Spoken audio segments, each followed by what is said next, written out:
Quelqu'un me dit Amen. Que ton Amen soit meilleur que ça. Et donc ce matin, je vais partager avec vous un sujet. On va continuer après. Je vais introduire sur la gestion de l'autorité dans l'Église. Est-ce que tu peux répéter avec moi la gestion de l'autorité dans l'Église? Plus fort que ça. Un peu plus fort que ça. C'est pas encore bien. Un peu plus fort que ça. Nous allons faire notre première lecture dans Romains 13, versets 1 à 7. On va se lever tous. Amen. Oui. Que toute personne soit soumise aux autorités supérieures. Il dit que toute personne, le mot personne ici veut dire, ça dit, il ne parle pas de l'Église. Il parle de personne en tant que personne. Si tu vis et tu es un homme, tu dois être soumis à l'autorité. C'est ce qu'il est en train de dire. Vas-y. Car il n'y a point d'autorité qui ne vienne de Dieu. Maintenant, il justifie pourquoi il a dit tout être humain doit être soumis à l'autorité. Il dit car il n'y a aucune autorité qui ne vienne de Dieu. Ça veut dire que toute autorité, qu'importe par qui elle est incarnée, musulman, bouddhiste, animiste, sorcier, s'il occupe une position que tu peux identifier comme étant une position d'autorité, alors Dieu en est l'initiateur. C'est ce qu'il est en train de dire dans le verset. Oui, continue. Et les autorités qui existent ont été instituées de Dieu.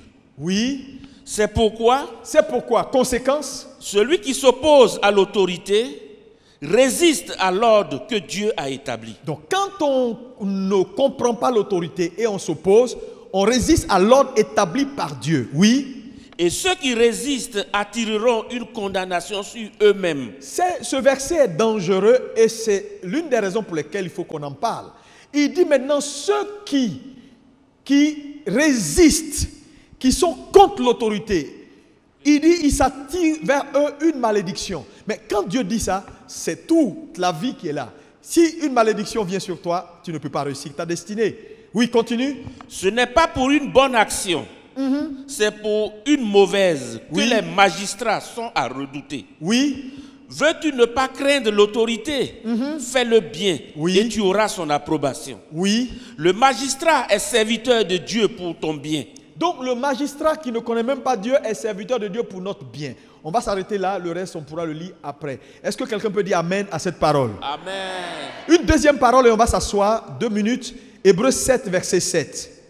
Hébreux 7, verset 7. Or, c'est sans contredit, l'inférieur qui est béni par le supérieur. Or, c'est sans contredit, l'inférieur qui est béni par le supérieur. Qu'est-ce qu'il dit ici?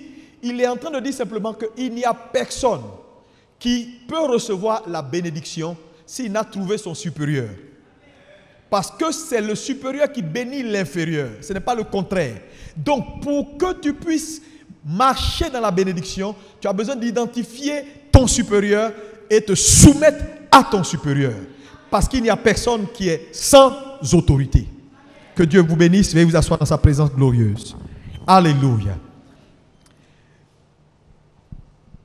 La gestion de l'autorité est un sujet délicat. Est un sujet important.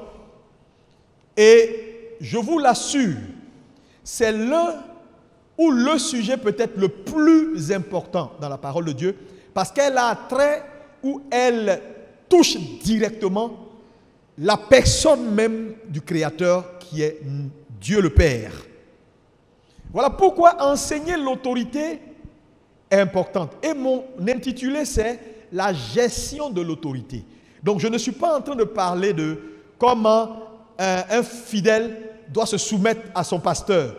Ça va faire partie de notre étude, mais ce ne sera pas tout, parce que dans l'étude de la gestion de l'autorité dans l'Église, il y a la part qui revient aux fidèles, mais il y a également la part qui revient aux pasteurs que nous sommes.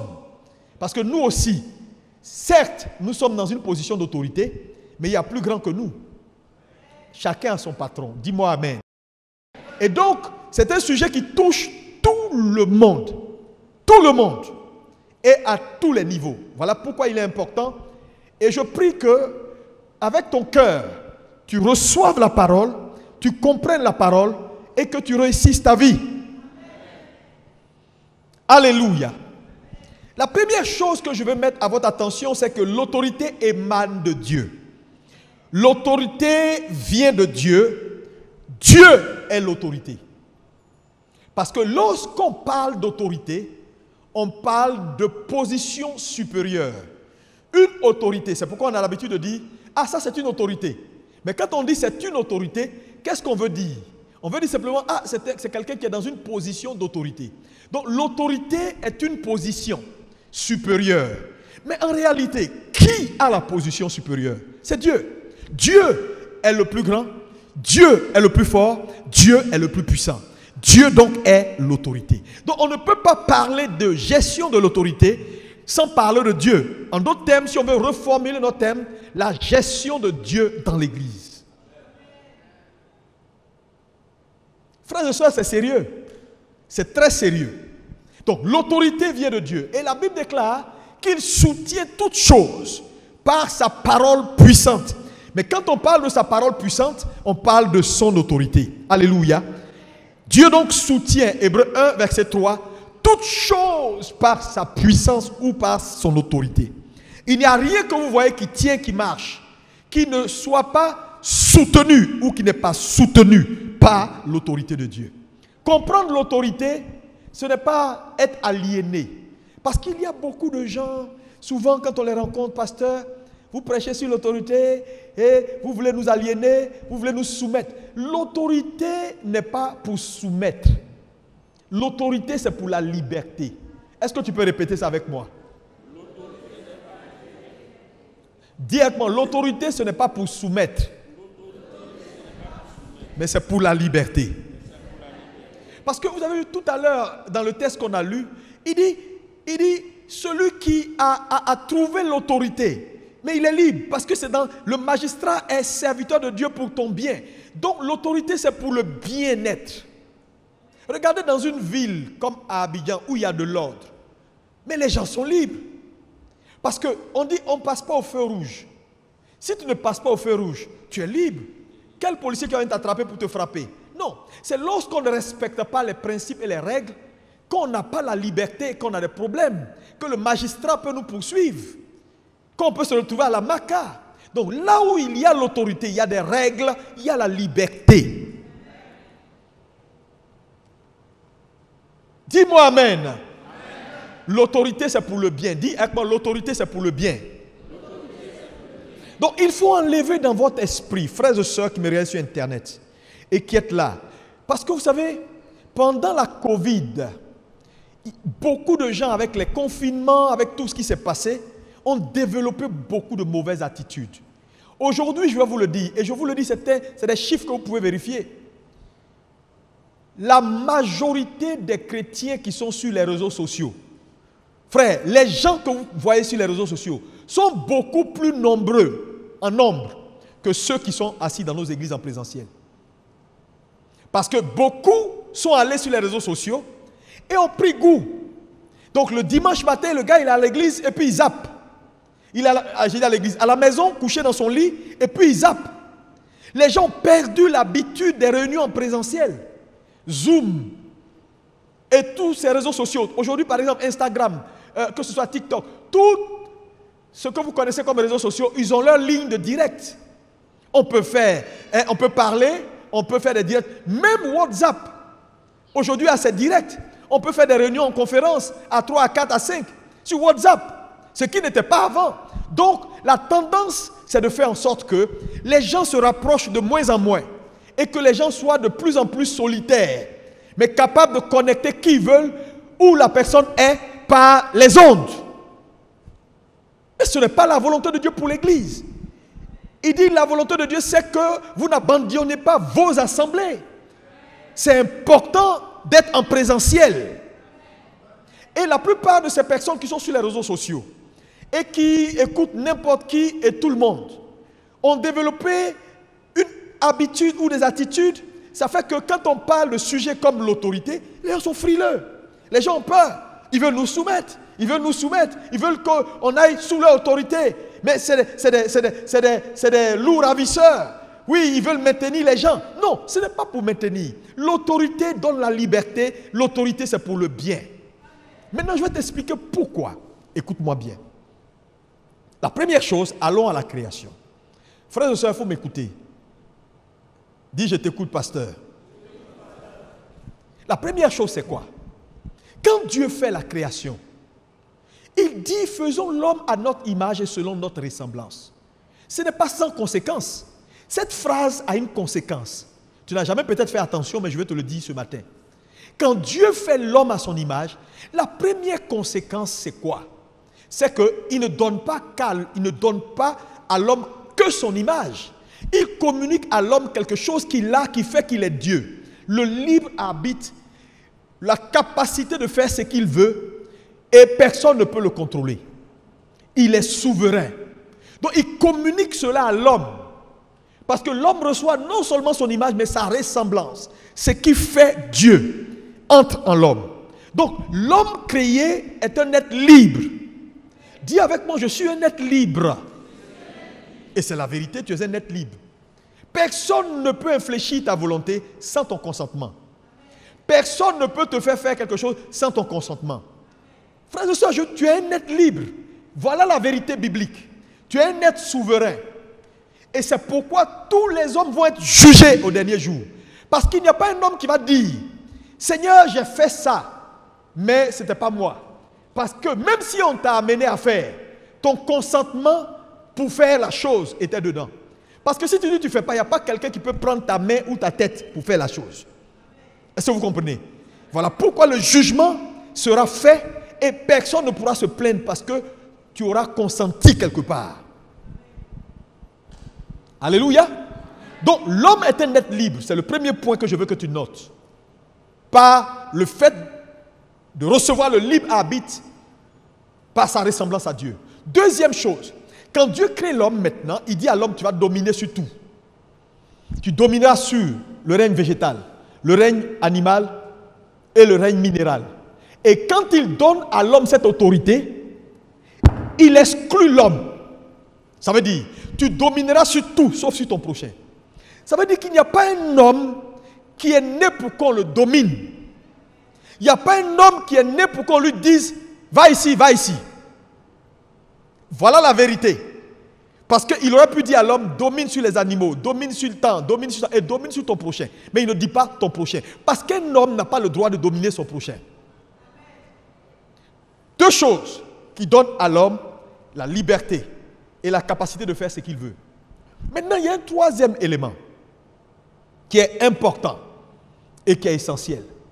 Quand Dieu crée maintenant le règne animal, le règne végétal et le règne minéral, il s'adresse à des sources. Pour créer les animaux, il dit que la terre produise des animaux. Donc il parle à la terre. Pour créer les arbres, que les arbres produisent, ou que la terre produise des arbres de toutes sortes. Il s'adresse à la terre pour la production des arbres. Maintenant, arrivé sur la création de l'homme, il dit pas à la terre, il dit moi, nous. Parlant de la cour céleste, le Père, le Fils et l'Esprit, il dit maintenant faisons l'homme à notre image. Donc il s'adresse à lui-même. Donc il s'adresse à trois grandes sources. À la terre, aux eaux et à lui. Donc dans ce monde-là, on a trois grandes sources pour tout ce que tes yeux peuvent voir. On a la terre, on a les eaux, et puis on a Dieu. Quelqu'un me dit Amen bien. Quand on Amen, si tu suis, dis-moi Amen. Maintenant, regardez-moi. Imaginez un arbre qui dit à la terre, hé, on t'a créé, non? Il est écrit au commencement, Dieu créa le ciel et la terre. Est-ce qu'on t'a pas créé? Et puis, la terre répond, oui, on m'a créé. Bon, écoute, comme on t'a créé, moi l'arbre, je m'en fous de toi, tu me laisses vivre ma vie, il ne faut pas m'emmerder. Cet arbre-là, qu'est-ce qui va lui arriver? Il va finir par mourir. Pourquoi? Parce que ses racines sont dans la terre. Parce que pour qu'on le crée, on a appelé la terre. Et c'est la terre qui a facilité sa création. Donc il est rattaché à la terre et la terre est devenue son origine. Il vient de la terre. Donc vous voyez que quand une création ou une créature néglige sa source, elle finit par mourir. Imaginez l'homme. Ah non, toi Dieu, je n'ai pas besoin de toi. Hein? Quand on te créait, Dieu s'est adressé à quoi? À lui-même. Donc, Dieu devient la source de tout être vivant. Donc, un être vivant qui se coupe de sa source va finir par mourir. C'est pourquoi on appelle les gens qui sont dans le monde des inconvertis, ils sont morts spirituellement. Parce qu'ils sont coupés de leur source. Alléluia. Donc, pour vivre, une créature a besoin de se connecter à sa source ou de rester connecté à sa source. Mais le mot rester connecté à sa source veut dire quoi?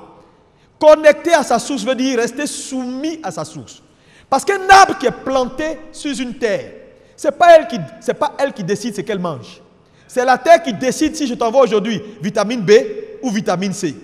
C'est la terre qui décide aujourd'hui quel genre de minéraux je vais injecter dans tes racines. Ce n'est pas elle qui dit non, aujourd'hui je veux que de l'eau. Non, il y a de l'eau, elle te donne. Il n'y a pas de l'eau, elle ne te donne pas. Elle te donne ce qu'elle veut. Donc en d'autres termes, un arbre qui grandit, il grandit parce qu'il est soumis au dictat de la terre. Donc vous comprenez qu'en réalité, un homme qui n'est pas soumis à sa source ne peut pas vivre longtemps.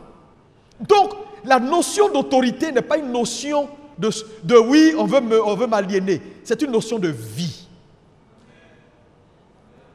Parce qu'il n'y a personne parmi vous ici là qui est libre. À toi d'identifier l'autorité supérieure et de t'y soumettre. Est-ce que ça va? Maintenant, regardez les 3 éléments que je vous ai ressortis.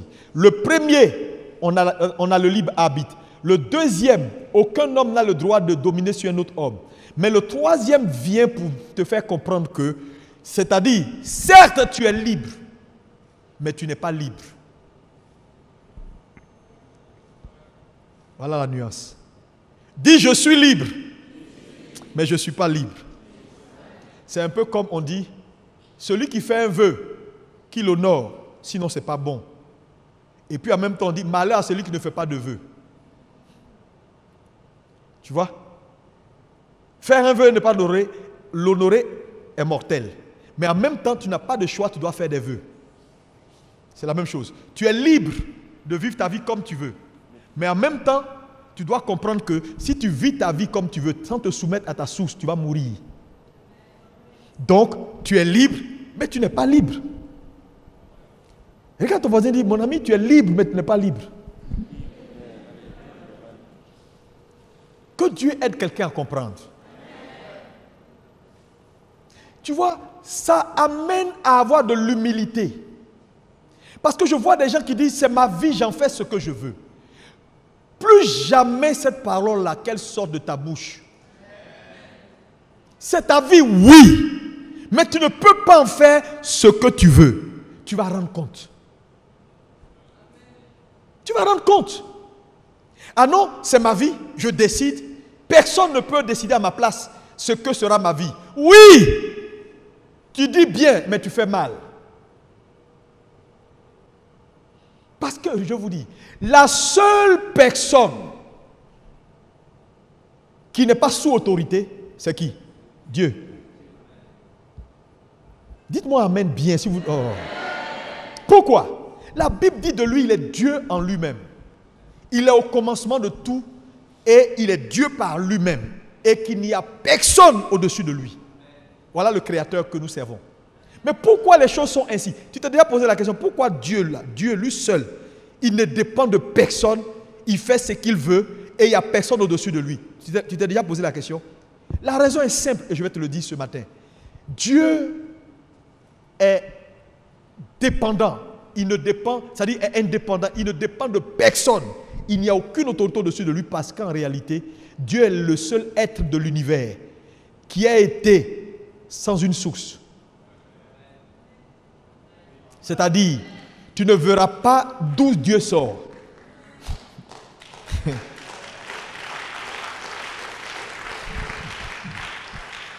Quand quelque chose n'a pas de source et n'a pas de commencement, on ne peut pas dominer la chose. Mais dans tout l'univers, il est le seul qui n'a pas de source. Voilà pourquoi il est Dieu par lui-même et personne ne le commande. Mais à part Dieu, dites-moi quelqu'un quelle chose dans cet univers qui est venu sans rien, ça n'existe pas. Donc ça veut dire tout est soumis. En vérité, il n'y a rien qui n'est pas soumis. C'est pourquoi nous, on peut prendre caoutchouc et puis faire ses chairs. On peut aller couper le bois et en faire comment on appelle ça, des tableaux ou bien des meubles. Parce que c'est sous notre autorité. Le bois ne peut pas dire ne me coupe pas.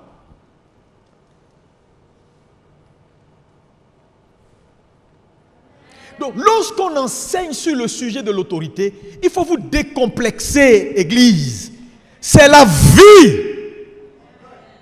C'est pourquoi tous les rebelles iront en enfer. Mais en fait, le vrai problème, c'est que tu vas échouer ta vie.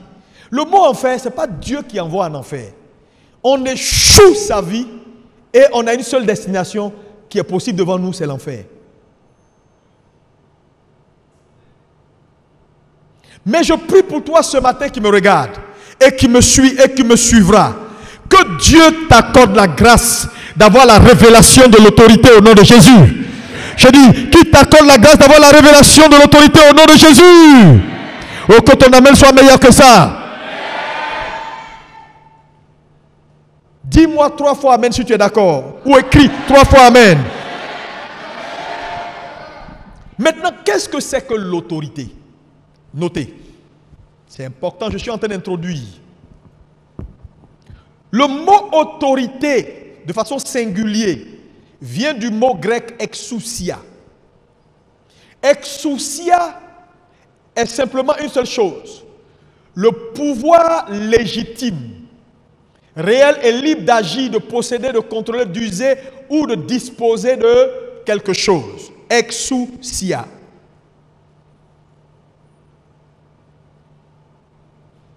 Alléluia. Donc quand on parle de exousia, on parle d'autorité. D'autorité. Quelqu'un me dit autorité. Encore plus fort. Encore plus fort. C'est ça le mot autorité. Maintenant suivez. Quand Jésus meurt et ressuscite, il ajoute un deuxième élément qui rattache à la notion d'autorité. Parce qu'il nous dit plus tard, allez, recevez l'autorité, allez et faites de toutes les nations. Il dit beaucoup de choses. Mais en réalité, cette autorité qu'il nous donne pour nous demander d'aller, il rattache un deuxième pan qui est le pouvoir dunamis. Est-ce qu'on peut dire comment dunamis? Donc dunamis est un pouvoir. Exousia est un pouvoir législatif. C'est-à-dire, c'est un pouvoir qui tient sur le droit. Maintenant, je vous explique la nuance. Un policier qui est dans les rues, qui a juste des galons, et c'est écrit police nationale. Quand il fait sa main comme ça, il t'arrête, tu dois t'arrêter. Pourquoi?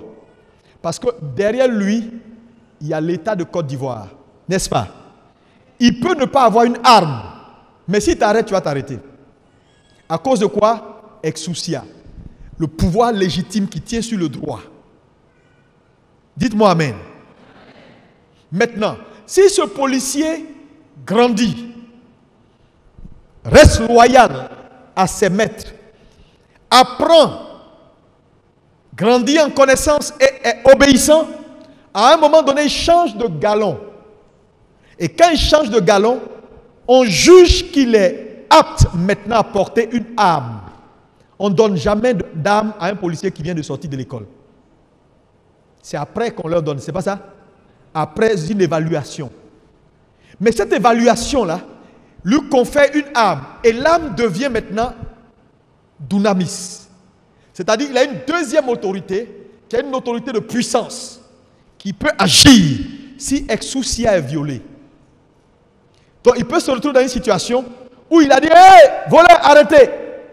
Le voleur va dire quoi? Moi, je ne m'arrête pas. Parce que tu n'as rien, je m'en fous de ton galon. Il peut sortir l'arme et il règle le problème.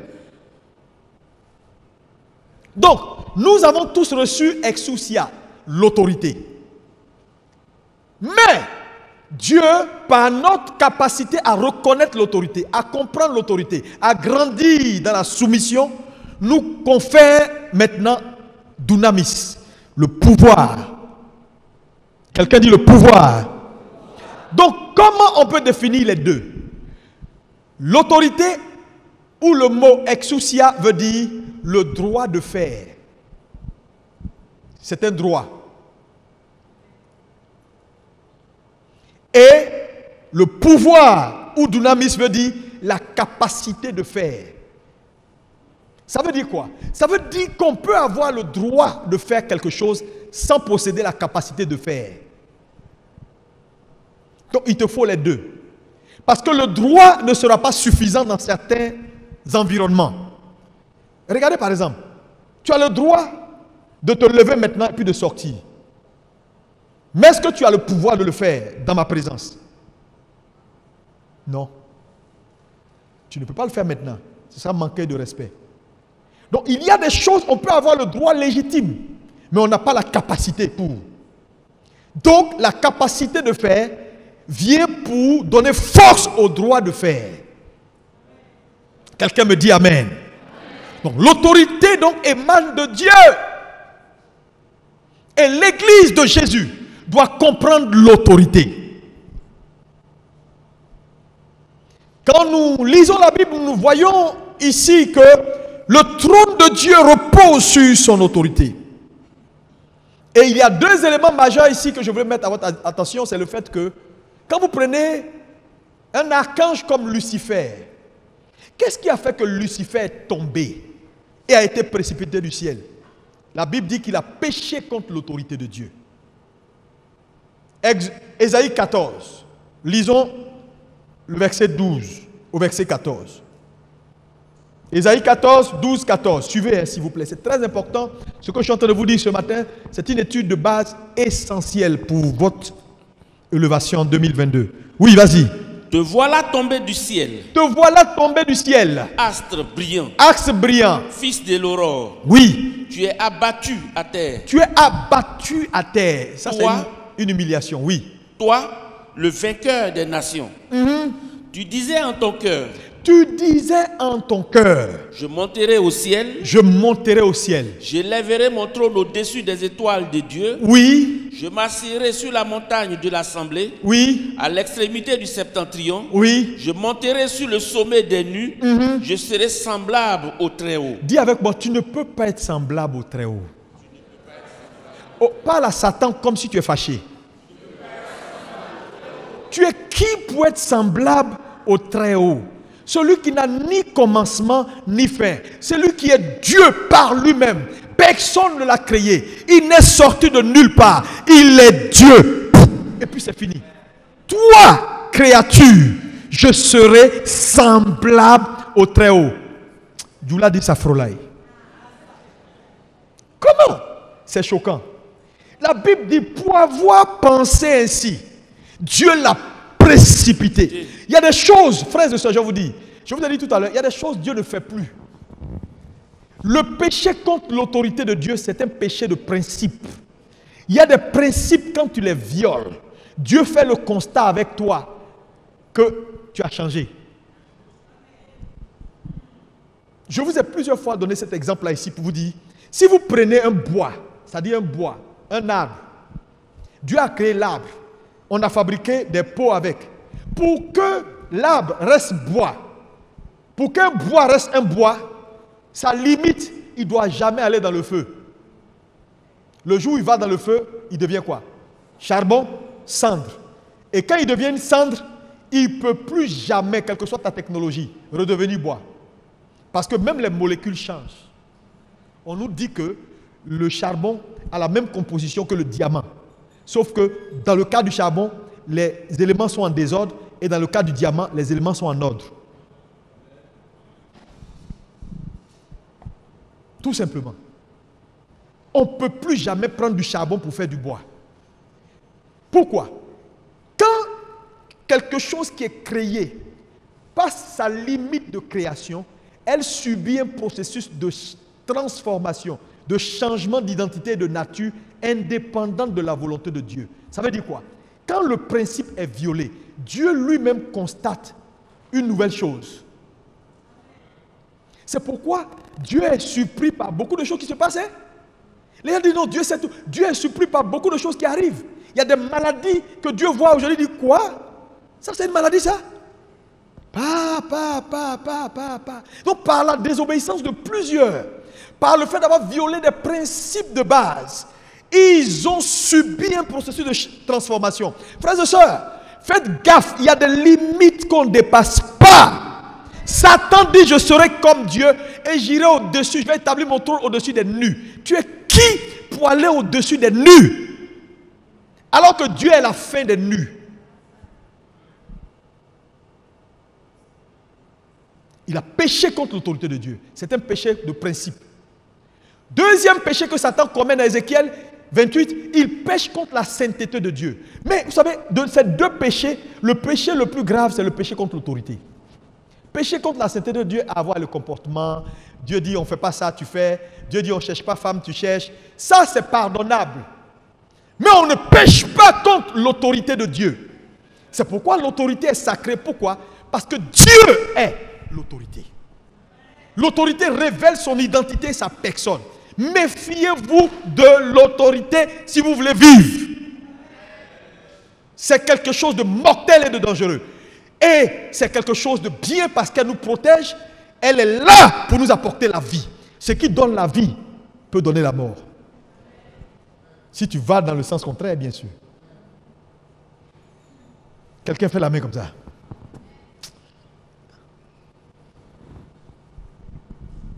Alléluia! Est-ce que quelqu'un est béni? Donc, Ésaïe 14, verset 12 à 14, Satan pêche contre l'autorité de Dieu. Ézéchiel 28, verset 13 à 17, Satan pêche contre la sainteté de Dieu. Frère, on peut te pardonner pour des affaires de comportement. Mais méfie-toi.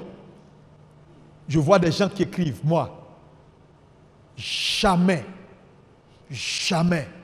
personne ne peut me demander de faire ce que je ne veux pas. Hein? Tu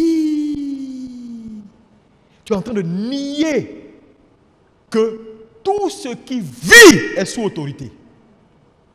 Tout ce qui vit et qui marche doit être sous autorité. Tu es en train de nier ça. Vous voyez que très souvent, nos vies ne marchent pas parce qu'en réalité, ces choses-là, on est dedans au quotidien. On vit dans une désobéissance quotidienne à l'autorité. Mais quand je parle de ça, je ne parle pas de vous seulement, même des pasteurs. Il y a combien de pasteurs qui écoutent Dieu? C'est pourquoi j'ai fait une brèche en disant ceci ce matin. Il n'y a aucun service qui tient, qui a de l'approbation, sans soumission. Le vrai service que Dieu a agréé est un service qui émane de la soumission. Attends. Comment tu peux dire que tu sers quelqu'un que tu n'écoutes pas? Tu le sais comment? Le service c'est quoi? Dans son essence, le service c'est faire des œuvres ou faire quelque chose venant d'une instruction que quelqu'un te donne. C'est-à-dire le service n'est jamais initié par nous. Il est toujours initié par quelqu'un. Je suis en train de le servir. Je suis en train de faire des choses pour lui qu'il aime, qu'il approuve ou qu'il m'a demandé de faire. Donc si je ne l'écoute pas, je ne lui suis pas soumis, c'est quel service je lui rends? Parce que le service se rend toujours.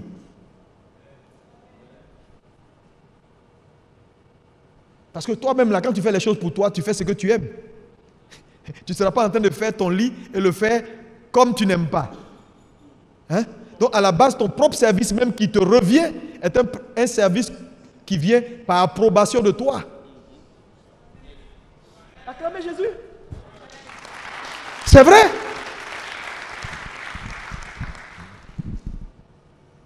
Donc, c'est important. L'autorité. C'est pourquoi vous allez voir que tous ceux qui ont joué avec l'autorité ne sont arrivés nulle part dans la vie. Maintenant, comme je suis dans une introduction, je ne vais pas mettre l'accent sur beaucoup de domaines sur lesquels je vais revenir plus tard. Je vais aller maintenant à vous définir 3 notions importantes, vous donner leur importance et vous dire ce que ces notions-là représentent et on va aller vers la fin.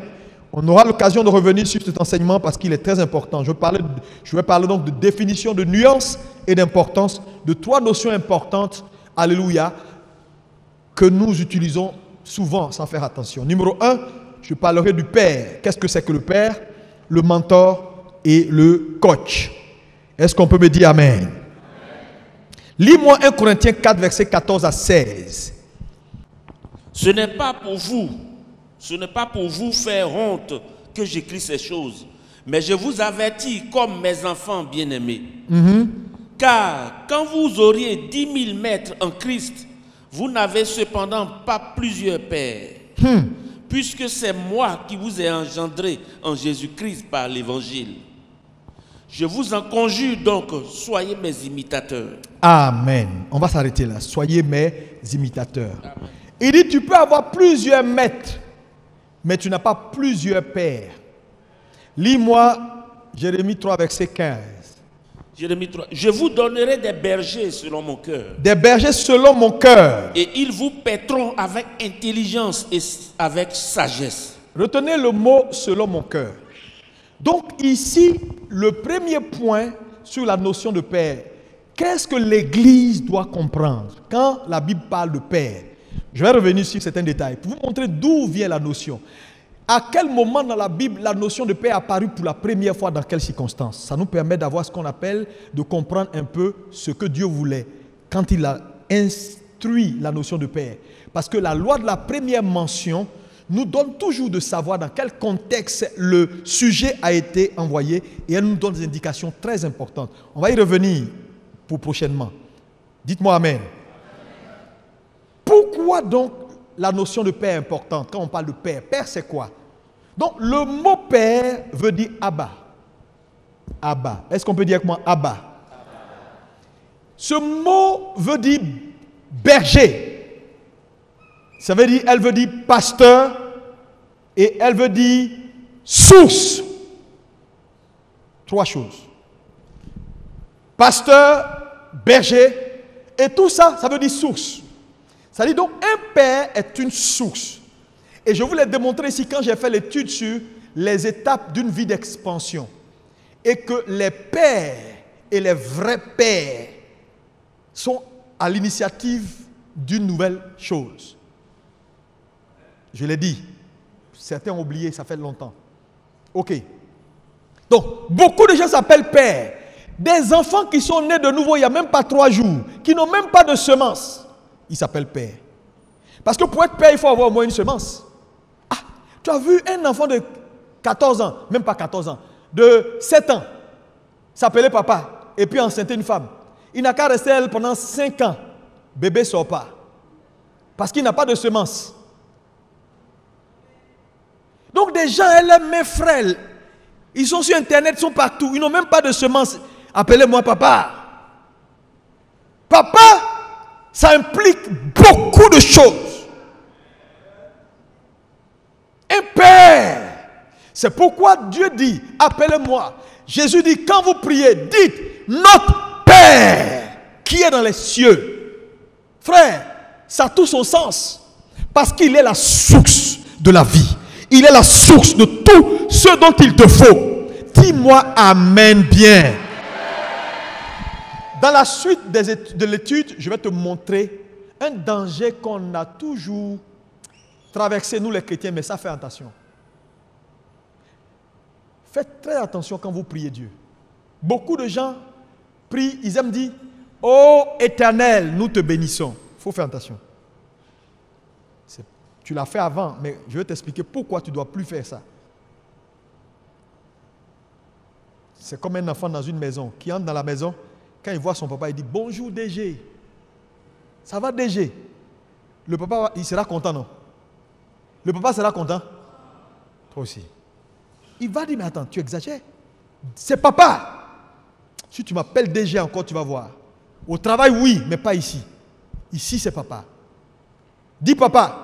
Mais quelqu'un qui a des problèmes pour appeler son papa papa, il a vraiment un problème. Hein? Donc vous voyez qu'il y a beaucoup de prières qui énervent Dieu. Éternel, Dieu Tout-Puissant. Dieu dit, ferme ta bouche. Abraham pouvait prier comme ça, pas toi. Dis papa.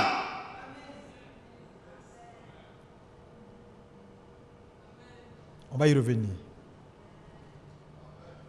Et donc la notion de père est dynamique. Surtout père spirituel. Maintenant, je vais vous donner un certain nombre de types de pères que nous pouvons voir dans la Bible. Quand on parle des types de pères, On peut avoir ce qu'on appelle le père biologique. Tout le monde dit avec moi le père biologique. Deuxième type de père qu'on peut avoir, c'est le père adoptif. On peut avoir aussi le père, c'est-à-dire les patriarches sont considérés comme des pères. Quand je parle des patriarches, Abraham, Isaac, Jacob, tous ceux qui nous ont précédés dans la foi sont des pères. On peut parler également des apôtres de notre Seigneur Jésus-Christ, ce sont des pères. On peut parler également des pères de l'Église. Quand je parle de pères de l'Église, je parle des pères qui ont initié le mouvement de l'Église, comme les Calvin Klein, comme les John Wesley, il y en a beaucoup, qui ont été à l'origine du mouvement, du pentecôtisme, du mouvement protestant au début, qui se sont battus. Ce sont des pères, les pères de l'Église. On peut aujourd'hui mettre dans ces pères de l'Église certains pères qui nous ont quittés aujourd'hui, comme les Billy Graham, les T.L. Osborne. Ce sont des pères. Ils sont reconnus pères. Il y a ce qu'on appelle les pères dans la foi. C'est-à-dire, toute personne qui t'amène à Jésus, qui passe dans ta vie et qui laisse des traces tangibles, peut être considéré comme un père dans la foi.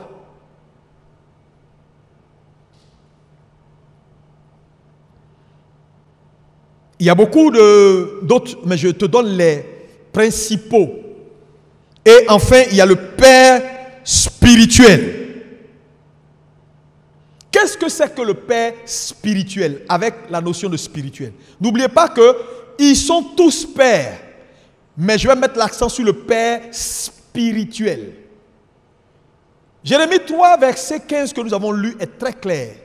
Je vous donne des bergers, des pères, qui vous paîtront avec intelligence et sagesse. La notion de paître est essentielle. Et la notion de paître ici, là, est une notion dynamique. Ce n'est pas qui vous ont paix, qui vous paîtront ou qui vous paient. C'est-à-dire, Dieu est le Père de toute chair. Est-ce qu'on peut dire avec moi, Dieu est le Père de toute chair? Répétez ça bien, et là je sais que tu comprends. Pour chacun d'entre vous, Dieu a un plan, une destinée. Maintenant, Dieu qui est le Père de tous et qui a la destinée de tout le monde entre ses mains, décide de prêter sa position paternelle à des hommes, à des bergers que nous sommes. C'est un privilège. Donc, nous partageons le titre de père, mais dans la fonction de tutorat. Un exemple. Pasteur Ismaël Dali, lève-toi. Le pasteur Ismaël Dali doit aller vivre au Canada pour 10 ans. C'est un exemple. Bon, disons, frère, c'est un frère. Et puis, il délocalise avec sa famille. Et avant de partir, il vient voir le pasteur Padé. Ah, pasteur Padé, j'ai un de mes fils qui va rester ici à Abidjan, qui n'ira pas avec nous maintenant. Mais pour les 4 ans qui arrivent, je veux que tu sois son tuteur.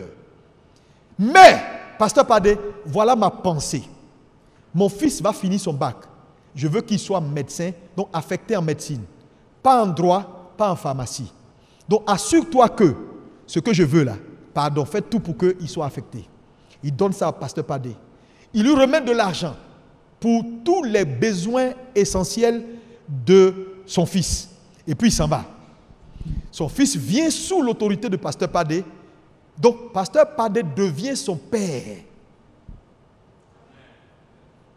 Le problème, c'est que un jour, le fils appelle le pasteur Ismaël à Toronto. Papa, vraiment, j'ai besoin d'argent. Et le pasteur Ismaël lui dit, mais attends, tu as besoin de quel argent? Tout ce dont il te faut, je l'ai remis à ton papa. Au pasteur Padé qui est ton tuteur. Va le voir. Quand il dit va le voir, c'est une façon de dire à son fils, soumets-toi à lui.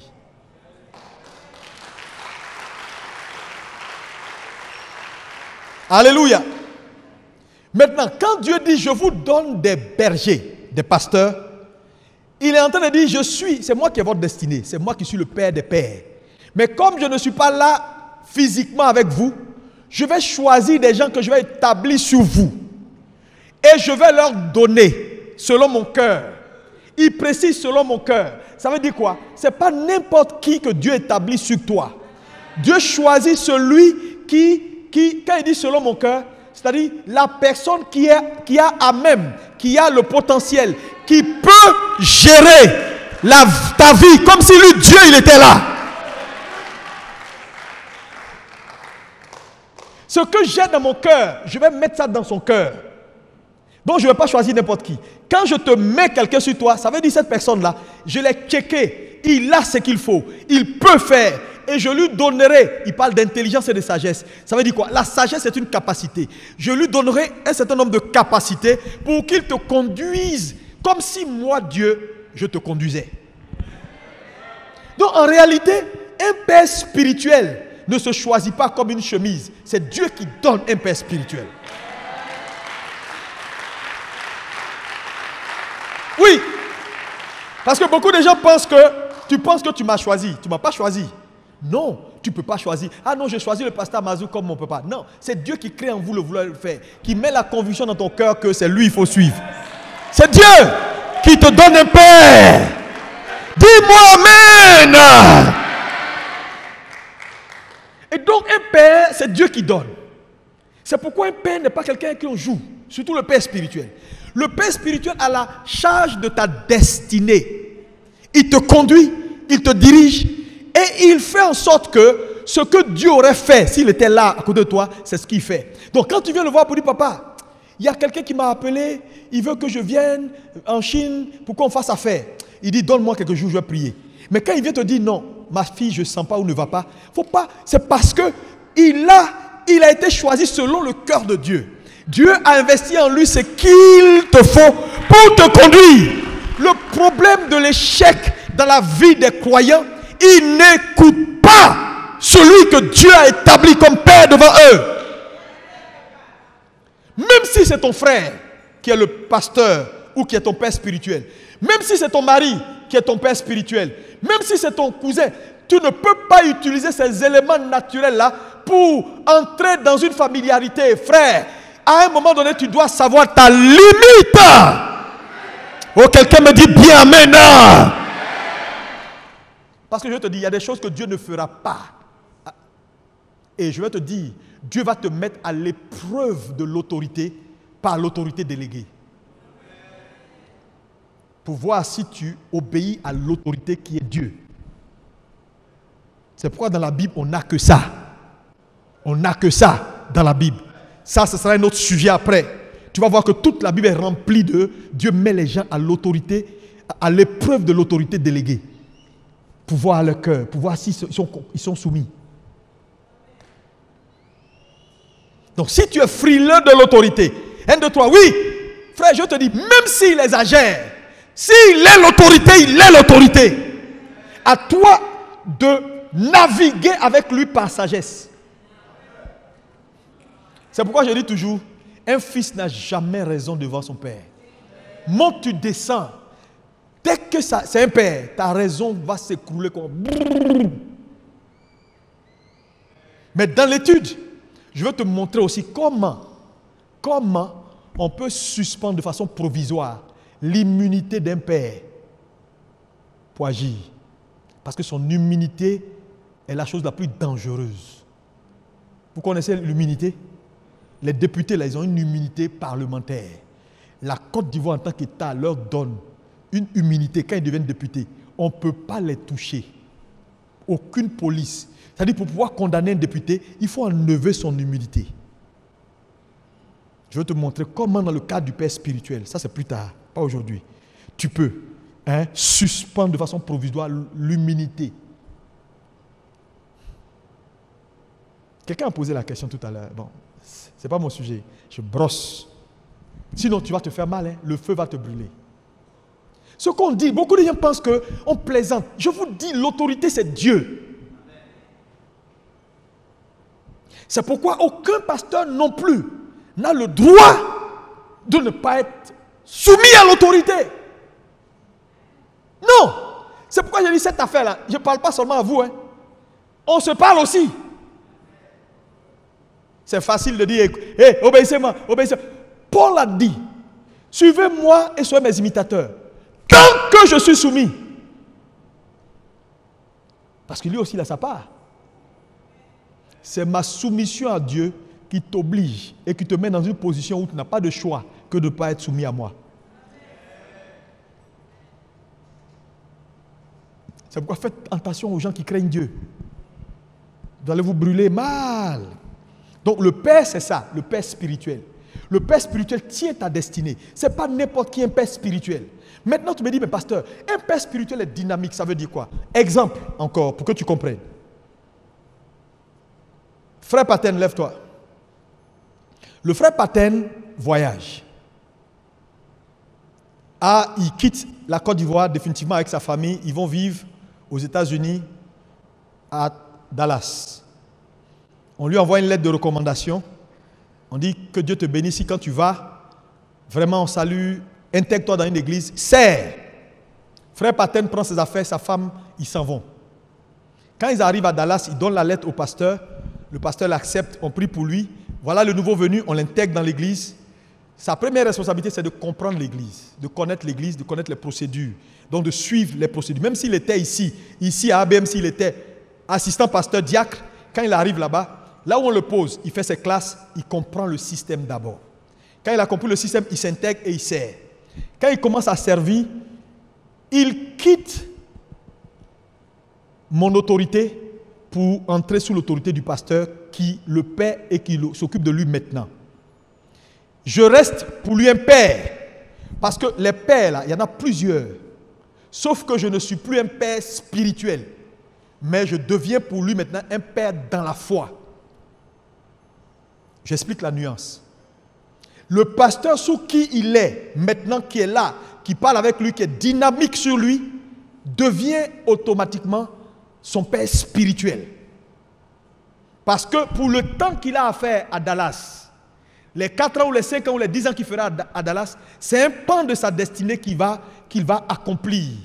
Et celui qui a le mandat dans ce pan-là, de l'accompagner et de l'aider à accomplir, ce n'est pas moi, je ne suis pas là-bas.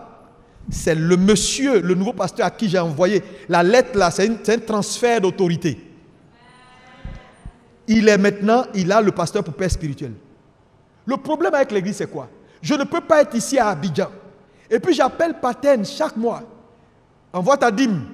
Ça va là-bas? Vous faites combien à l'église? Non. Pasteur va dire non, on est dans une campagne d'évangélisation, on va au Phoenix. Il dit, puis tu dis non, il faut arrêter tout ça. Ici, il y a Alliance de bénédiction. Connecte-toi et puis sur nous. Et puis tu envoies ta dîme, ok? Je suis un pasteur malhonnête. Et beaucoup de gens font ça. Maintenant, deuxième cas. Si Paten part, et je discute avec lui pour dire, Paten, tu t'en vas là, j'ai besoin encore de toi. Donc quand tu arrives, ne t'intègre dans aucune église. Tu peux aller à l'église, tu salues les pasteurs, mais il faut leur faire comprendre que tu es en mission. Donc un pasteur à qui tu salues et que tu lui fais comprendre que je suis de passage, mais en mission pour mon église, il n'est pas bête pour te prendre, pour te mettre diacre dans son église. Vous comprenez, non?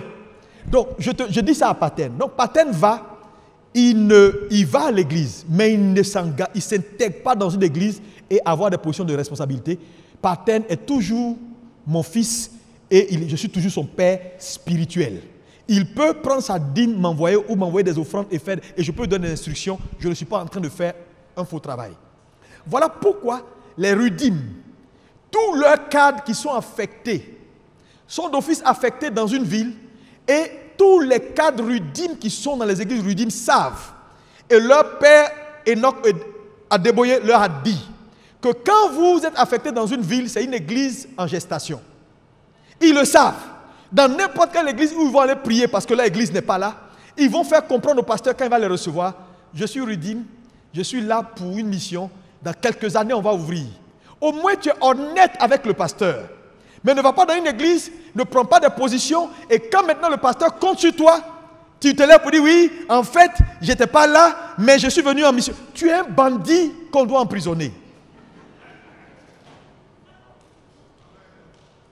Est-ce que c'est clair? ça veut dire quoi? Ça veut dire les fils spirituels, on peut en avoir en présentiel, on peut en avoir qui sont loin, qui ne sont pas forcément en présentiel, mais qui, d'un commun accord, on s'est entendu que les choses soient comme ça. Ça veut dire que le fils spirituel qui est là-bas doit savoir également que tout ce que je fais étant là, je dois le faire dans le cadre de ma mission. Est-ce que ça va? Comme un ambassadeur qui va au Burkina et qui ne prend pas la nationalité burkinabé à un moment donné parce qu'il ne sait pas où il va. Mais parce qu'il est parti simplement en mission représenter un État. Et donc tout ce qu'il fait, tout le monde sait que c'est l'ambassadeur. En nommant les ministres, on ne le nomme pas. Hein? Mais imaginez un ambassadeur qu'on finit par nommer ministre. C'est l'État même qui va dire tu n'es plus ambassadeur parce que tu nous as trahis. Est-ce que ça va? Mais si on le libère sans rien lui dire, parce qu'on n'a pas d'ambition pour la zone, alors s'il se met sous une autorité, l'autorité devient son père spirituel. Donc, ça veut dire quoi? La notion de père spirituel est dynamique. Oui, elle est dynamique. Elle est dynamique. Maintenant, comment Paten peut m'appeler, même s'il est là-bas un jour? Il peut m'appeler papa parce que je suis un papa. Je suis son père, mais sauf que dans sa tête, il doit comprendre que je suis un père dans la foi. Moi, j'appelle Bishop Eodepo papa. Mais quand je l'appelle papa, il n'y a pas de confusion dans mon esprit. Il n'est pas mon père spirituel. Il est un père dans la foi. Il est un père dans les nations que je reconnais. Mais s'il vient, je vais m'abaisser, je lui dis bonjour papa. Vous allez dire, ah Bishop, on ne sait pas combien de pères il a. Non. Là, tous les autres pères, hormis le père spirituel, ça fait partie des maîtres. C'est ce qu'il dit en disant, tu peux avoir plusieurs maîtres, mais un seul père.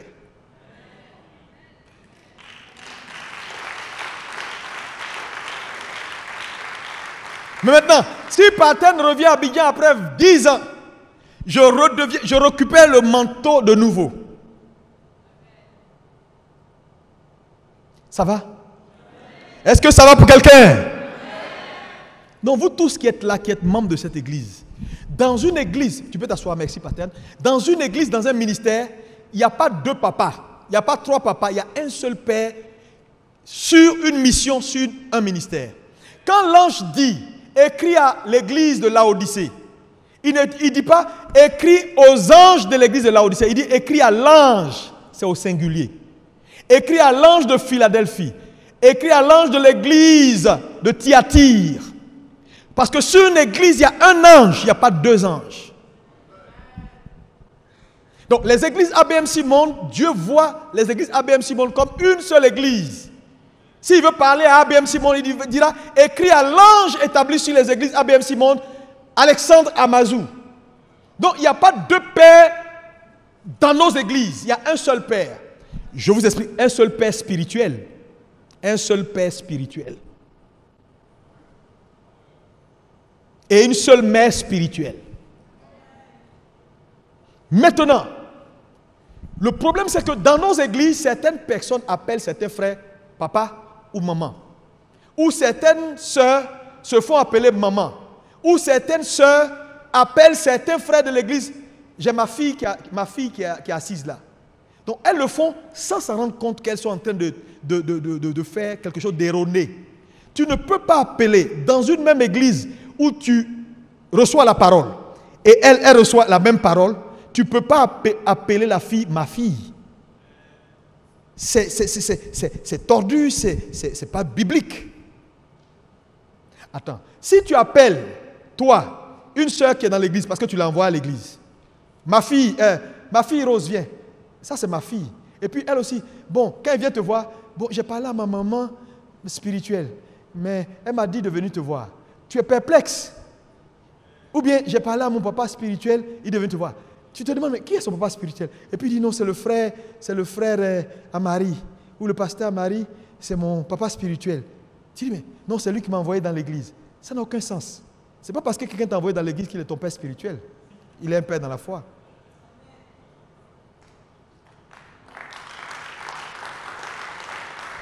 Parce qu'il a joué un rôle. Il t'a engendré. Donc il peut avoir la notion de père dans la foi, mais il ne peut jamais avoir la notion de père spirituel. Maintenant, regardez, la soeur assise là, et tu l'appelles ma fille ou mon fils. Le pasteur principal, il est quoi alors? Comment on peut l'appeler?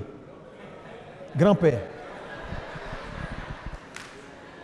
Vous savez avec moi que Dieu n'a pas de petit-fils.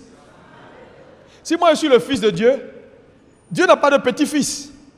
Donc si je suis le fils de Dieu, toi tu deviens le petit-fils de Dieu, et ta fille que tu appelles dans l'église ma fille devient arrière-petit-fils. Ça n'existe pas dans la hiérarchie biblique. Ce n'est pas biblique. Ce n'est pas biblique. Quelqu'un me dit un bon amen. Discutez ce que vous voulez, pensez ce que vous voulez. Moi je vous donne la pensée de Dieu. Ce n'est pas biblique d'appeler quelqu'un qui est assis dans la même église que toi. Vous recevez la même parole, ma fille, mon père. Il y a un seul père ici, c'est moi.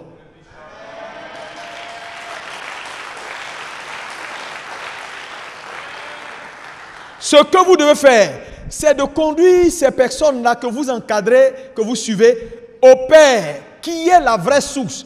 Parce que tu ne peux pas être la source de la personne avec qui tu es assis sur le même banc. C'est pourquoi moi je suis un peu plus devant que vous. C'est pourquoi je suis un peu plus devant que vous. Parce que pour voir plus loin que les autres, il faut avoir un peu plus d'avance qu'eux.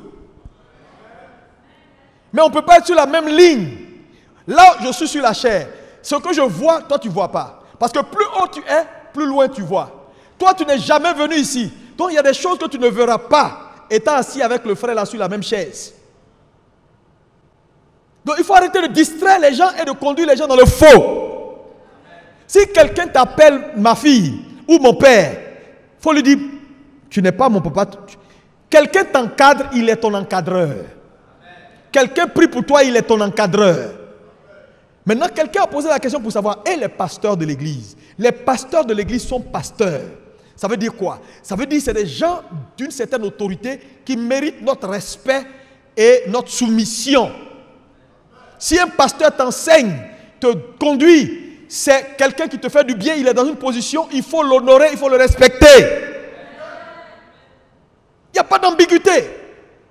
Ça ne change pas la Bible. Tous les pasteurs qui sont là, on les respecte. On les écoute, alléluia, parce qu'ils reçoivent instruction d'eux. Donc si tu ne les écoutes pas, c'est comme si tu ne m'écoutais pas moi.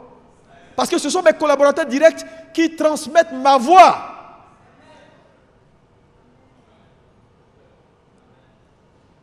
Mais la notion de père, c'est mon père spirituel. Frère, il y a un seul père spirituel aux églises ABMC, il n'y a pas deux. Quelqu'un me dit amen bien. C'est la même chose. Quand tu quittes une structure pour entrer dans une autre structure, il y a des gens, par exemple, tu étais dans une église. Tu es monté jusqu'à diacre, même ancien, même pasteur. Dieu te parle. Dieu descend. Et Dieu te relocalise pour ta prochaine étape. Quand il te relocalise, c'est comme si tu quittais Orange Côte d'Ivoire où tu étais DG pour être nommé directeur général maintenant de MTN. Mais quand un DG de Orange va désormais à MTN pour être le PDG, on ne l'embauche pas un coup. Il a ce qu'on appelle des cours de remise à niveau, de reformatage, où on lui enseigne la culture de la nouvelle société. Qu'est-ce qu'on fait à MTN, qu'est-ce qu'on ne fait pas? Quelles sont les valeurs de MTN, qu'est-ce qui n'est pas la valeur de MTN? Il doit comprendre tout ça. Maintenant, on l'investit à son poste. Quand il est investi à son poste, il réfléchit maintenant MTN. Ça veut dire quoi? Il a gravi les échelons et il est arrivé là, bien qu'étant nommé. Ça veut dire quoi? Quand tu arrives dans une église, numéro 1, il faut comprendre la structure. Il faut suivre les procédures et il faut commencer, même si on dit on commence par A, commence par A. Parce qu'un diplôme à Abidjan n'a pas même valeur qu'un diplôme au Canada. C'est pourquoi quelqu'un qui est pharmacien ici, quand il va à Montréal, on lui demande de revenir avec les assistants de médecine là, ou pharmaciens qui font le stage. Mais lui, il est médecin ici, agréé. Il a diplôme. Mais on lui dit non, commence avec ceux-là. Parce qu'eux, ils ne reconnaissent pas, ou notre diplôme n'a pas valeur égale avec pour eux. Il y a des procédures que peut-être nous on a sautées, que eux ils ne sautent pas. Quelqu'un me dit amen. Vous comprenez que, regardez par exemple, on a des pasteurs ici qui sont assistants pasteurs, assistants de pasteurs. On a des pasteurs ici qui sont pasteurs titulaires, qui ne sont même pas encore pasteurs associés. Mais dans leur position là, on ne peut pas les comparer même à quelqu'un qui est pasteur plein, même prophète des nations que pas dehors. Tu les mets, il n'y a pas match. Mais ici, ils sont assistants. Et quelqu'un va quitter là-bas. Il va dire non, on m'avait consacré dans un bois. Et puis il arrive, et puis je le prends, et puis il dit, tu es le pasteur, tu es pasteur. Non. Attends, quand on va regarder la procédure, même la formation, même la densité, même la force spirituelle, il est obligé de recommencer. Pas forcément parce qu'il est nul, non, c'est pas ce que je suis en train de dire. Mais c'est une question de respect de procédure. Et toute maison a une procédure.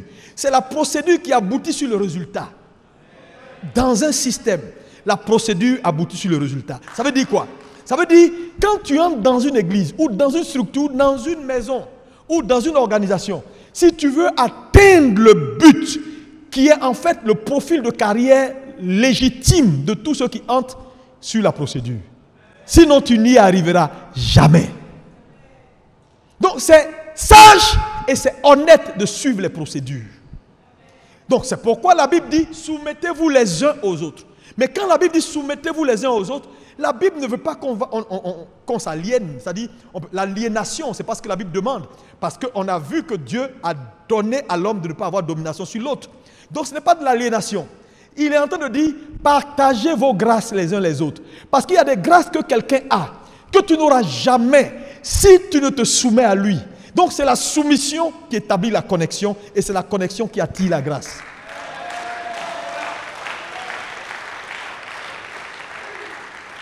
C'est pourquoi, c'est-à-dire à un moment donné, quand tu comprends la structure de l'autorité, tu comprends l'autorité, tu deviens un homme libre, un homme qui marche, un homme dont la vie bouge, où les choses se passent bien. Mais le problème de l'église aujourd'hui, on ne veut rien comprendre. On est là dans notre... Non, moi je ne veux pas. Pourquoi ils veulent m'amener? Pourquoi?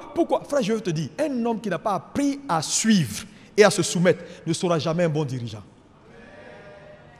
Mais Dieu choisit ces hommes de qualité, ces hommes de destinée parmi les bons suiveurs. Je te dis, au soir de la vie de Moïse, il est venu voir Josué. Parce que Josué a été quelqu'un de correct. Il dit, Josué, serviteur de Moïse, regarde l'honneur qu'il lui donne. Josué, serviteur de Moïse. Ah, Josué pouvait lui dire, moi je ne te servais pas alors. Il dit, non, toi tu servais Moïse. Parce qu'il y a ceux qui servent Dieu et il y a ceux qui servent les serviteurs de Dieu.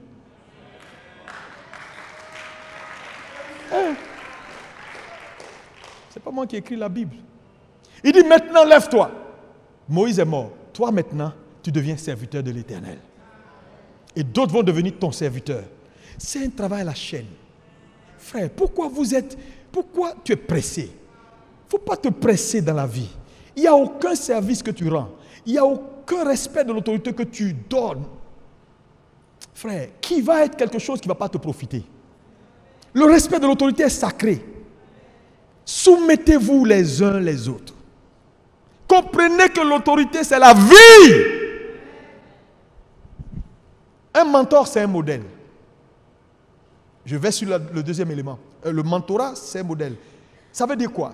Patin, lève-toi. Encore un exemple. Suis-moi, j'ai terminé. Le frère Patin est dans l'église, c'est un diacre. Mais il aime la musique. Il aime vraiment la musique. Et il a pour modèle Baïs Pinto. Il veut avoir la voix de Baïs Pinto parce que jamais lui n'a entendu une voix aussi belle. Et donc il suit Baïs Pinto, il connaît ses musiques, il connaît ses chants. Il est en train d'avoir même le look de Baïs Pinto, tellement il aime Baïs Pinto. Baïs Pinto devient son mentor dans le domaine de la musique. Qui se moque de lui parce qu'on parle de Baïs Pinto? Si j'avais dit Michael Jackson. Alléluia. Donc, notre Baïs Pinto national, à la voix, il veut ressembler à Baïs Pinto. Donc, Baïs Pinto devient son modèle. Donc, en fait, la notion de mentorat a à voir avec un modèle à qui je veux ressembler dans le domaine. Donc, on a des mentors dans des domaines.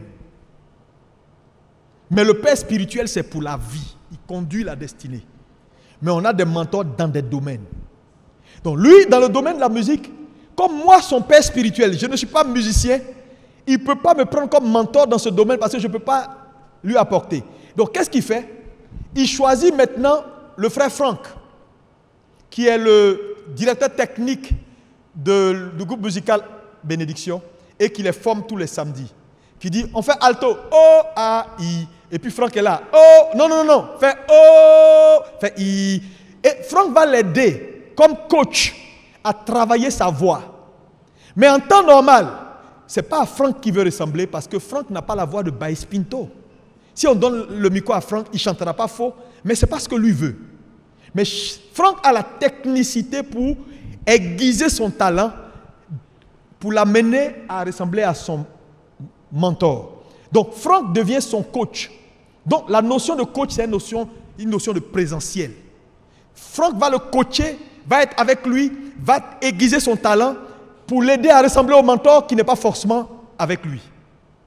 Donc vous voyez la différence entre le mentor et le coach, c'est que le mentor est un modèle qui peut être un modèle lointain. Mais il est difficile d'avoir un coach qui est très lointain.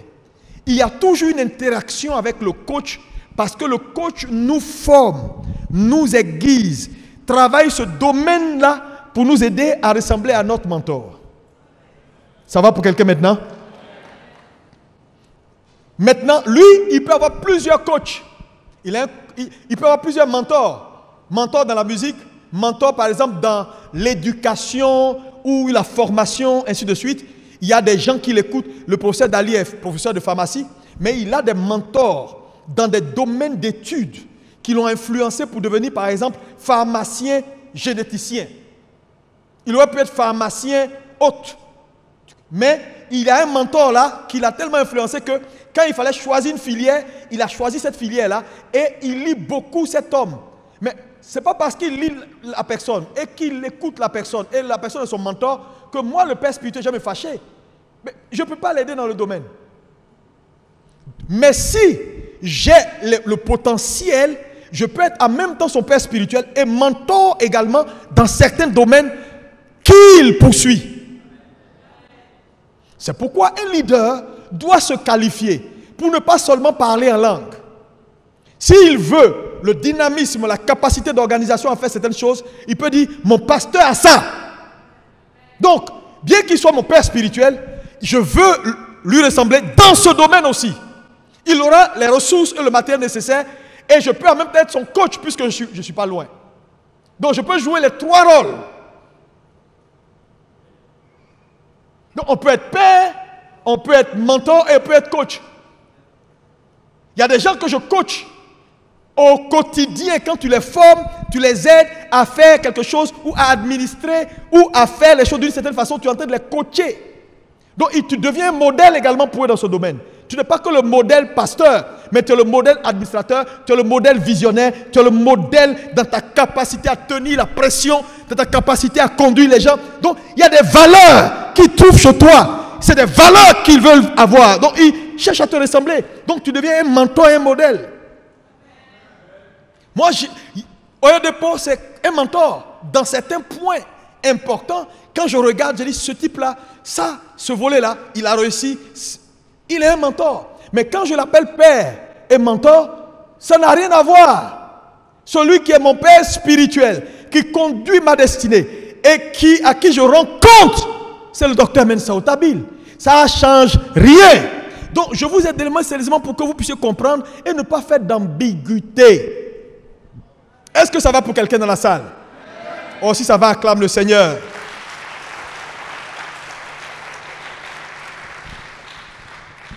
Merci, tu peux t'asseoir. Et c'est ce manque de compréhension qui fait qu'aujourd'hui l'Église a ce visage. Je voulais engager quelqu'un qui est devant moi. N'ayez plus peur de l'autorité. L'autorité, ce n'est pas pour faire mal. L'autorité, ce n'est pas pour détruire. Je vais vous dire une vérité que Dieu m'a enseigné avec le temps. Quand un homme comprend l'autorité, quand un homme a identifié son supérieur, numéro 1, il sera béni. 2, il y a des responsabilités qui ne seront plus de ton ressort, mais du ressort de sous qui tu es. Oui, je te dis. Vous savez, souvent dans les banques, quand quelqu'un est sous-directeur, quand il y a un problème, on le laisse, on attaque le directeur. Pourquoi ça n'a pas marché? C'est quand on a fini à lui qu'on cherche à descendre pour savoir qu'est-ce qui s'est passé en bas. Mais en réalité, le premier responsable, quand on va limoger le directeur général de la société, là, on ne va pas limoger ceux qui ont souvent été les vecteurs de ce qui est arrivé. C'est pourquoi la position d'autorité est une responsabilité sacrée. Sacrée. Maintenant, si tu ne sais pas reconnaître une autorité et te soumettre, il y a des choses que tu vas payer cash. Parce que le problème, c'est que l'autorité a les moyens de payer certaines fautes que toi, tu n'as pas. Parce qu'il a un certain nombre de capacités que Dieu lui donne, que Dieu envoie avec la charge qu'il a. Maintenant, quand tu ne l'écoutes pas, tu vas payer là où tu n'as pas les moyens de payer. Et quand tu n'auras pas les moyens de payer, tu vas payer de ta vie. C'est pourquoi tous ceux qui ne sont pas soumis à l'autorité, ou qui ne reconnaissent pas, ou qui ne trouvent pas leur supérieur, leur vie est gâtée. Parce que la bénédiction vient de quoi? De quoi? Plus fort. On dit avec moi, la bénédiction vient du supérieur. Mais quand la Bible dit la bénédiction vient du supérieur, le mot bénédiction ne veut rien dire. Le mot bénédiction veut dire capacité. Ça veut dire quoi? Quand on t'a donné cette capacité qu'on appelle bénédiction, c'est alors que tu peux réussir dans ton travail, tu peux réussir dans ton business, que tu peux réussir dans ton marché, que tu peux réussir dans tes études. Donc, la bénédiction est une capacité que tu reçois pour réussir ce que tu fais. Donc, si ce que tu fais ne marche pas, ça veut dire que tu manques de bénédiction. Mais la bénédiction vient du supérieur. Tu vas voir certaines personnes, je suis béni. Montre-moi que tu es béni. Montre-moi que tu es béni. Tu démarres ça, il n'y a pas de tête, il n'y a pas que. Tu démarres ça, il n'y a pas de tête, il n'y a pas que. Foyer, ça ne marche pas. Vie conjugale, ça ne marche pas. Travail, ça ne marche pas. Business, ça ne marche pas. Tu vends arachide, personne ne paye.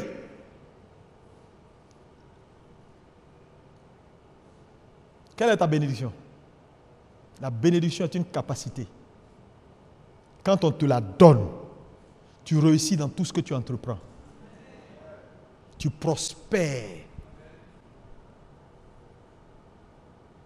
Quand tu dis, pasteur, bénis-moi, tu es en train de me dire, donne-moi de la capacité pour prospérer. Donc, la vraie définition de la bénédiction, c'est la capacité de prospérer. Il faut écrire ça. Sinon, tu peux oublier. Ce que je te donne comme définition là, je te dis, tu vas fouiller Internet, tu ne vas pas trouver. La bénédiction, c'est la capacité de prospérer.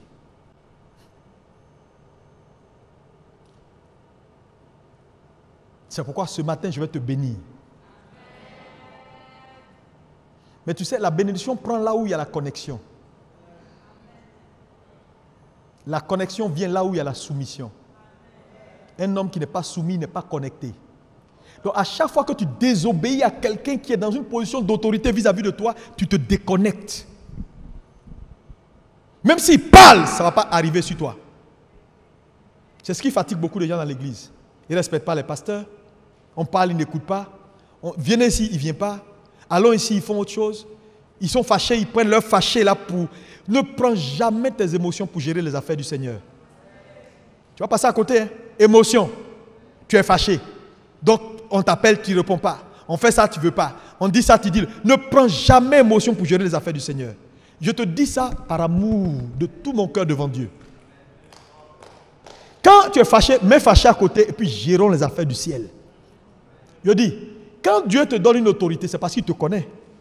Dieu ne te donnera jamais une autorité au-dessus de toi. Un berger, s'il ne te connaissait pas, il te donne, il dit c'est selon mon cœur que je vous donne. Ça veut dire, c'est parce qu'il sait que tu es difficile qu'il prend quelqu'un aussi qui est plus difficile que toi. Qui va te malmener jusqu'à ce que tu comprennes que c'est Dieu qui représente l'autorité. Tu vas chercher à l'esquiver. Il est toujours là. Tant que tu ne réussis pas ce test avec lui, tu ne peux pas réussir avec quelqu'un d'autre. Beaucoup de gens disent, oui, il est trop compliqué. Il prend tout pour s'amuser. Oui, c'est quelle autorité? Lui-même, c'est lui-même qui m'énerve. Oui. Que Dieu te développe la sagesse pour comprendre ton autorité et puis pour bien manager ton autorité. Parce que Dieu ne va pas le changer. Qui sait que c'est écrit dans la Bible que même les hommes difficiles, Dieu les utilise pour nous, que Dieu met souvent des autorités? C'est écrit dans la Bible. Ah, c'est quelle autorité qui est compliquée? Oui, c'est Dieu qui choisit un homme compliqué pour une vie qui est difficile à réparer. Quand c'est dur, c'est les durs qui avancent. Ça veut dire quand c'est compliqué, on ne peut pas aller prendre quelqu'un qui n'est pas sharp pour te conduire. Comment il va faire? Tu es déjà très compliqué. Tu as glissé comme Silu il y a longtemps dans les mains du Seigneur. Maintenant, Dieu envoie quelqu'un qui a les yeux et qui connaît où les Silus passent. Tu dis non, pasteur, lui, il est trop dur. Hein? Il a été travaillé comme ça pour toi. Quand tu envoies ton Silu à gauche, il a le filet qui est là. Tu envoies derrière, il a le filet. Le monsieur, il y a longtemps, il connaît. Un chasseur de Silu. Alléluia, on acclame Jésus. On va se lever pour prier.